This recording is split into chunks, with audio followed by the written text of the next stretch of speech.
रोजची भाजी पोळी सगळ्यांना खायला कंटाळा येतो। या पद्धतीने सोयावडी पुलाव आणि सोबत जर रायता असेल तर नक्कीच खायला आवडतो।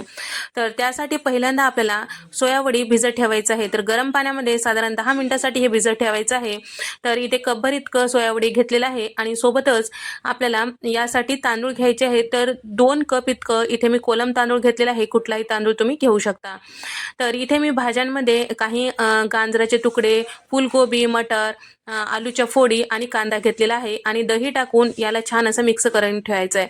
आणि सोबतच इथे आपल्याला सोयावडी थोडंसं असं दाबून त्याचं एक्स्ट्राचं पाणी काढून यामध्ये टाकून घ्यायचं आहे आणि पावडर मसाले टाकून घ्यायचा आहे।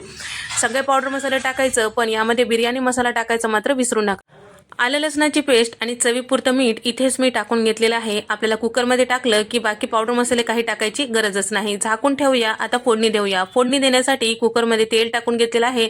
जिरे, मोहरी, खडे मसाले आणि सोबतच तयार करून घेतलेलं इथे मी सोयावडीचा मसाला, लाल मिरची आणि त्याचबरोबर हिरवी मिरची, थोडीशी कोथिंबीर टाकून मिक्स करून घेतलेलं आहे। सगळं मिक्स करायचं, तेल साईडला सुटेपर्यंत परतून घ्यायचं। त्यानंतर स्वच्छ धुवून घेतलेलं तांदूळ यामध्ये टाकून घ्यायचं, मिक्स करायचं, परत झाकण लावायचं आणि 2 मिनिटं वाफून घ्यायचं। त्यानंतर यामध्ये जेवढं आपण तांदूळ घेतलं त्याच्या दुप्पट पाणी टाकायचं किंवा दीडपट टाकायचं तुमच्या आवडीनुसार आणि तूप टाकून घेतलेलं आहे। रायत्यासाठी इथे मी गाजर, कांदा आणि त्याचबरोबर काकडी घेतलेला आहे, दही घेतलेला आहे, पावडर मसाले टाकून घेतलेले, थोडंसं साखर टाकलेलं आहे।